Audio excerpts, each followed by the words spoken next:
If you panic when your message gets a late reply, it's not about the message. You send a message and started waiting for a reply. The first few minutes, everything seems normal. You put your phone down and try to busy yourself with something else. But in the background, something in your mind is already looping. Before you realize it, you are checking your phone every 5 minutes. Each time you see it hasn't been read, you experience small disappointments. You tell yourself they must be busy, but even that isn't a sufficient answer for you. Half an hour passes and you see the read notification, but this time there is still no reply. It starts to eat away at you. Now you are not just waiting for a reply. Your mind starts running all kinds of scenarios. Why didn't they reply? Are they angry at me? Did I make a mistake without realizing it? Or are you just not that important to them anymore? These thoughts are way too much for something as small as a message. You actually know this, but you still can't stop yourself from having them. So, are you one of these people too?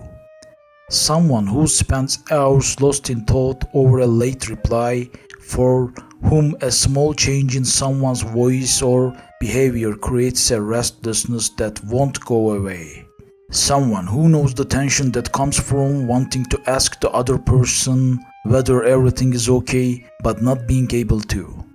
You must be aware of how exhausting this feeling is, both for you and for the people around you. This isn't a flaw in you, it's actually a style of attachment learned a very long time ago. Attachment styles take shape in the very early stages of our lives. Before we even have language and before our minds have fully formed to grasp the world, in other words, during infancy. Whether or not someone comes when a baby cries or comes only inconsistently, sometimes yes, sometimes no, is a very critical piece of data for the brain. The answers to whether the world is trustworthy and whether someone will help us when we are in need are being written during this period. If the answers are consistent, the brain settles onto a foundation of trust. We understand that someone can come to our aid when we are in need. This basic trust is laid beneath every relationship in the years that follow. But if the answers during that period were inconsistent, if help sometimes came and sometimes didn't, if attention kept changing, if there was sometimes excessive protectiveness and sometimes distance, the brain develops a different strategy. Even as many of us are watching this video right now, isn't there that notification we are waiting for a reply to somewhere in the back of our minds? We are even exercising willpower just to keep ourselves from constantly looking over there, living on constant alert, trying not to lose the connection, tracking every signal. This is actually anxious attachment itself. The feeling learned at an early age that even the closest person can be lost. This feeling continues even years later when looking at a phone screen. For example, your partner is in the kitchen, only the sound of glasses clinking reaches you. While it should normally be a peaceful environment, the atmosphere is growing heavier for you. You think to yourself, they should have come by now, or they should be talking to me. The walls of the house start closing in and you want to go check if they are still there. You start jumping to conclusions instantly. You feel before you even think. Panic, anxiety, inner distress, these take their place in your mind before logic has a chance to kick in. Yet just last week you felt the same things. You had spent a lovely day together. When you got home in the evening, everything was fine. But before bed, they seemed a little distracted. They kept checking their phones and said very little. Perhaps it was tiredness, perhaps something else. But from the moment you noticed that distraction, a reckoning began in your mind. You started wondering, Did something happen today, or did I do something? While you were trying to fall asleep, these thoughts kept going through your mind. In the morning, you say good morning and everything seems perfectly normal. You feel both relieved and a little ashamed. You ask yourself why you did that last night. That night you weren't actually reading your partner's distraction.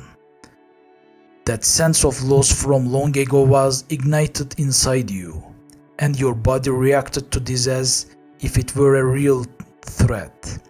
A racing heart, a change in breathing, a feeling of constriction. Being in an average emotional state is quite difficult for you. You are generally either very good or very bad.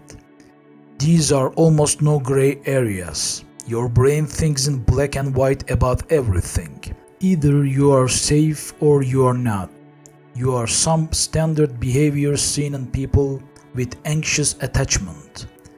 The moment a pulling away is sensed, an intense effort is made to regain closeness. More messages are sent, more attention is shown.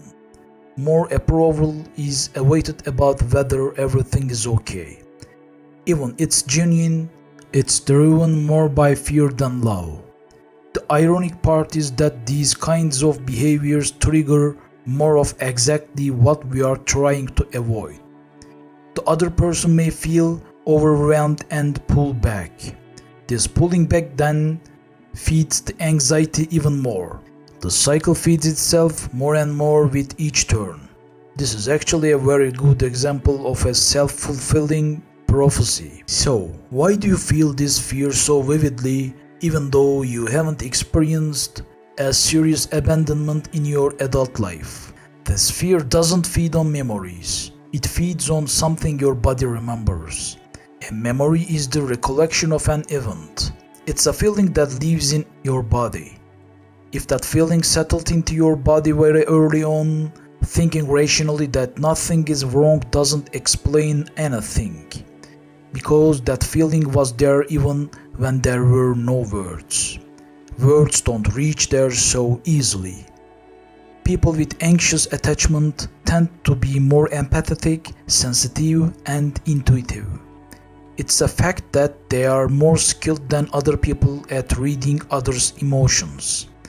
As you might expect, this is not a coincidence. At a young age, reading the mood of the caregiver and understanding when and how to behave with them becomes a survival skill. This skill sharpens further over the years. When you enter a room, you feel everyone's energy and you notice small changes far more easily. Your radar is always open. At first, this may seem beautiful, but keeping a constantly open radar consumes a great deal of energy. In fact, it can sometimes pick up threats that aren't even real. You begin to see everything as being about you.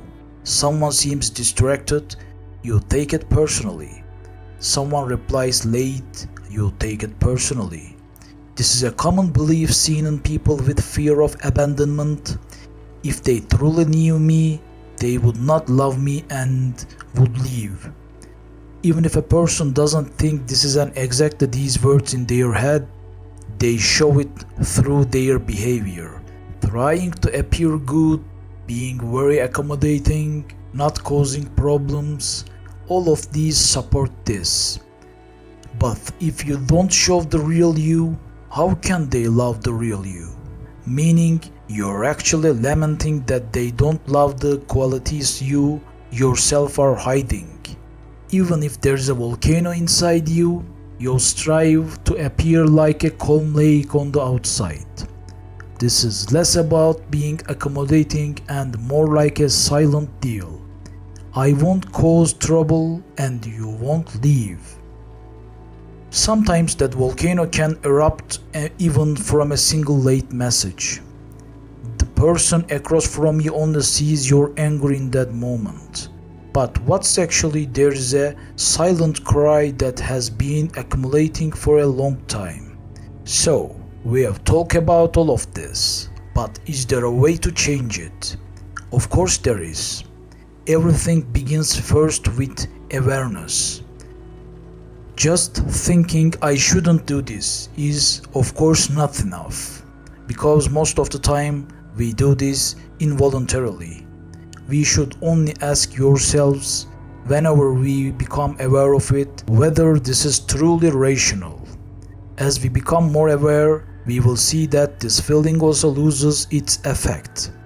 You actually think they might genuinely be busy, but your soul is so frightened that these explanations aren't enough for it. In all likelihood, they really are busy, and even if they are not, you can't know that right now, and you simply need to let time take its course. The interesting thing is that for people with anxious attachment, a secure relationship sometimes feels very strange, even boring. No drama, no tension, no excitement. This tranquility is not at all familiar, and our mind actually considers what is familiar to be safe, regardless of whether it is good or not. For this reason alone, some people notice that they feel bored or suspicious of someone who treats them well. It doesn't feel like something that could be real, because peace has not been internalized. For a person who grew up in a chaos, peace is a trap. When everything is going well, they are always waiting for a storm to break.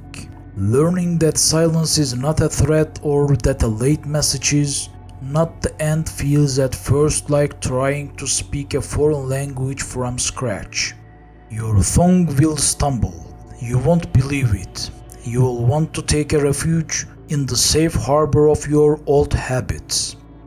But every time you see that storm didn't break, that old alarm system will begin to rust and lose its function. Peace is a muscle memory to be built rather than a harbor to take a refuge in. One day, you are texting a friend again and you start checking your phone. Then you notice what you are doing and say to yourself, I know what you are doing, and this really isn't necessary. Perhaps it seems like a small thing to you right now, or absurd, but it absolutely is not. That moment is the first moment you truly hear that very old voice. What's happening right now is not just a message. It's bringing out into the light the fear you have been carrying inside you for years. And this time, you believe not in that fear, but in yourself.